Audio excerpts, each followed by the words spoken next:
has been a truly challenging but a great year for many of us, and at the same time, quite transformative. We learned to unlearn the old ways of working, the new normal ways. The impact of 2020 on a socio-economic landscape has just been immense, and we have felt the domino effect on the smartphone sector as well. To begin with, the most fundamental shift that has happened in how we view the smartphones in our lives. Today, many Indian families do not have a PC or laptop at home. So, if you understand that being connected with the world through the internet is important, but you'll be able to understand the necessity of a smartphone in the daily life. Earlier, it used to mean a lot or maybe a less, but something that met your communicative needs. And we have traveled a long road since then. With lockdown and social distancing, smartphones have become the critical centerpiece to stay connected. Whether it was remote working and connecting with your colleagues through video conferencing, endless video calls with your friends and family, or signing up for any online classes to learn new hobbies, or becoming a micro entrepreneur, giving classes on your own, or unwinding your own Netflix show after a long day. Not just from the consumer point of view, but in fact, I would like to go a step ahead and mention that mobiles has emerged as a front runners in providing a platform to industries like edtech, fintech, food tech, even e-commerce, who played a key role in meeting work, education, and business needs despite COVID restrictions.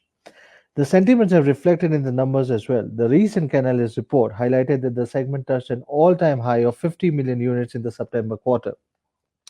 So we had a very good quarter for all the brands together, for all our peers. But as you might have observed, the consumer purchase have become more cost efficient and I think more value for money in nature. Many people are unwilling to splurge on lavish handsets. So for smartphone makers, the responsibility on us is to bring flagship features to mid-range and entry-level smartphones and segments. So it's not about just having the cheap phones, but it's also about bringing the best value to the and best features to that particular price point, and that is one of the most important responsibility by any of the brand. India has always been an aspirational market, and consumers love segment leading features in respective price segments. By the way, mobile manufacturing has created as many as 4.7 million jobs by 2025. That's what I estimate. Thanks to, I think, concrete efforts from the government, OEMs, industry stakeholders, we are the second largest mobile manufacturing country in the world today. And as smartphone penetration grows, companies will expand their workforce to close gaps in supply. What's also important here is upskilling of the workforce to manage more automated production lines to meet consumer demand with faster turnaround time. To reduce import dependency, the industry as a whole will have to engage in more active conversations with component suppliers and encourage them to set up manufacturing facilities in the country. So it's all about an entire supply chain system to be built and not just about one or two components. So it's about globalization, bringing it to the India over a period of time. And it's also about the components, also about the entire industry coming together. We all are connected, and consumers is to varying to degrees to multiple angles. We love to command Alexa and set up our favorite playlist, read data on our smartwatch, or fine tune our monitor and control our smart home devices remotely. What is underlying link serving all these seemingly different needs? The smartphone, of course, we will see the smartphone industry bringing more interportability between the handle and the vast universe of, I think, artificial intelligence and Internet of Things enabled devices. So moving forward, like I said, keeping the connected consumers front and in towards the center. So the fourth rule, what I believe is the new rule of engagement, is a large number of consumers are migrating online. In the interest of the safety and the use and the communication, offline experiences will always have their own charm. But in the unforeseeable future, brands will have to carve out and engage in digital journeys. Think of dedicated support communities online, frictionless support with AI chatbots, hyper personalized recommendations, even interactive virtual digital launches. Frankly, we are in an exciting space here and the possibilities are limitless. In my view, omni-channel shopping will also find its own favor. Last but not the least, I believe is user experience, which is the ultimate bible for Realme, and it will always be. As little as 5 years back, none of us would have imagined features like computational photography or AI scene recognition. Users are becoming smarter and sharper, just like bezel-less smartphones, high refresh rates, 64 megapixel cameras, foldable screens, flash charge technologies, innovations will be many and many. We all have to continuously sharpen our edges and bring a truly rich and immersive experience. By the way, coming back to the main important question about 2020, this was all about what I feel about the industry. But to bring this point closer home, India crossed a half a billion smartphone users in July. And this is in spite of the complete suspension of sales in April and timid demand in May. And also, towards the end of the March, we had complete lockdowns. The market is reaching a new inflection point with technology being democratized so rapidly. Even smartphone enthusiasts in Tier 4 and Tier 5 towns have access to these devices. Everyone is looking for the best match of the product performance and quality, and there are ample, really versatile options at affordable price to pick from. This year, we have also seen a wider segmentation of audiences. There are large catchments of mobile gamers, and the industry is innovating on the smartphones with powerful processors, brighter screens, and higher refresh rates to render smooth motion graphics. Similarly, these are the distinctive product lines created for camera enthusiasts, performance seekers, etc. But I would believe one thing: there are multiple other options which brands are trying to create. Not only Realme, but the brands are trying to create to make the life of the user much more simpler in day-to-day usage. And if you look at it holistically, the importance goes beyond just per capita penetration. There is also the smartphone multiplier effect. In the smartphone economy, coming from sales of hardware, mobile advertising, software monetization, the emergence of ancillary products such as games, music, content platforms, to your hearable, wearable, smart speakers, and much more. In fact, the content creators, e-tail companies, fintech providers, B2B companies, and the government, almost every sector is targeting the smartphone to increase the target audience. ABP news आपको रखे आगे।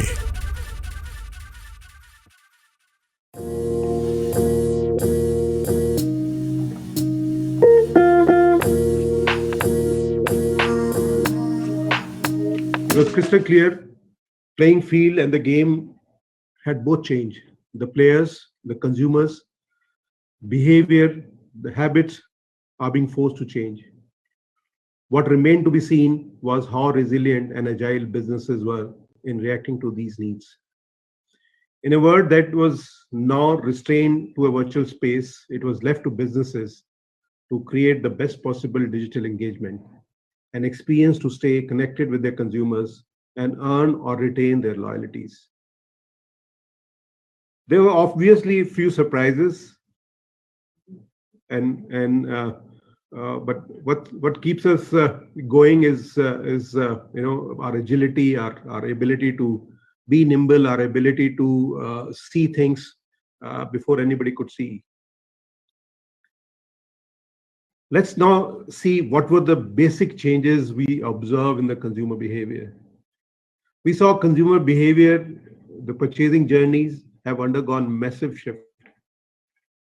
The focus began in early March, mid-April, April end, May beginning to health, safety, food, bread, milk, and daily need things. In a world where income uncertainty prevails and consumers are only buying what is essential, and there too, essential kept shifting its definition, and it remained different for different set of people and different set of economies. Essential for somebody working in Bangalore was very different for somebody who's working in a village or somebody who's working in Mumbai. The economies at the district level start behaving very, very differently. Now, its market growth has always been a focus for everybody, each one of us. But suddenly, we start shifting our energies towards possible growth avenues rather than just the market size. Market size became irrelevant. And targets were moving. And thus, the art of being nimble and capture the space before anyone else could do became the game. Suddenly, farm produce, sowing, moving of farming cash from season to season, Manrega projects became the growth driver. New trends that impact the consumer durable sectors are being witnessed in the current business landscape. And chief among them working from home, not going to hotels, not going to restaurants, and cooking your food on your own, kept changing the needs and consumer behavior towards how they were interacting with the brands and the products. We saw suddenly a shift happening between how the manufacturing was happening, how SSI sector was being seen, how MSME was behaving, how the labor movements were behaving, the manufacturing.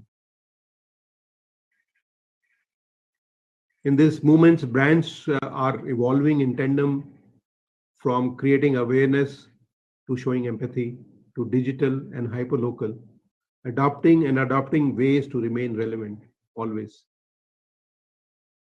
Brands like ours are in constant state of flux, ever agile and resilient to constantly innovate our offerings. One can safely say that the pivot to digital is complete. The environment, for the first time, catalyzed acceleration towards online, reiterating the importance of being relevant on digital economy. In the world with constrained physical connect, the need of the hour for brands is to create digital experience for consumers and help ramp up online consumer engagement. At Usha, our marketing spends are now skewed in favor of digital campaigns and e-commerce, pivoting focus towards online channels.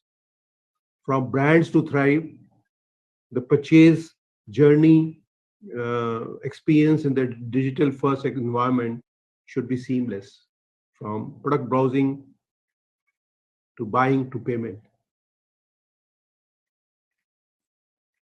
Digital first is also connecting to the rural economy. We have observed huge surge of demand in the rural economy, specifically, when one sees how rural GDP versus urban GDP was behaving. We saw a huge surge in demand from rural economy, and specifically when people were moving from urban to rural, it was important to capture their mind share and the need share for being relevant at the time when they were in basic need. While it has proved that rural India is fast getting over cultural and mindset barriers to transacting online as compared to only browsing content online. It has also made us relook at how we can create engagement for them in the most relevant ways. In the environment such as these, with no signs of abating in the foreseeable future, there are certain realities we need to keep in mind. And number one of the reality is this: perhaps unless all of us come together and take drastic steps to save our environment, this would become a very recurring feature. And thus, the business environment and business risk need to take into account that every couple of years we're faced with a similar situation again, and again. And thus, learn to navigate the things, learn to navigate the challenges as it appears, and be risk averse, be risk ready, as and when a moment you find this kind of event is going to strike us back again. We need to be navigating the economy at the micro level. And when I'm saying micro level, we start measuring the economy at the district level. Each village, each town, each city, each state has reflected a different behavior in these times. We've seen towns below 50,000 had a different behavior, towns below 200,000 had a different behavior, towns, mini metro and metro towns had a different behavior. And obviously, places like Bangalore, Delhi, Chennai, and Bombay, the behavior was altogether different. The accelerated trend towards digital is here to stay, making it imperative for brands to be mindful of the shift in consumer behavior. From our initial feedbacks and numbers, we are observing that the numbers are being driven by demand in, number one, online rather than offline. Number two, rural India, And there also, the need hierarchy, the Maslow's need hierarchy kept moving from food. Necessity kept shifting from food to fan to geysers to RMs. To every month we saw the necessity definition of necessity is moving, and that's perhaps is going to be more and more relevant. Neighborhood mom and pop stores are going to be driving the next wave of offline growth. It's not going to be the big malls, big chain stores. It's going to be the neighborhood stores. And some of us are seeing the successes of many of these telecom companies who are trying to connect the mom and pop stores. ABP news आपको रखे आगे।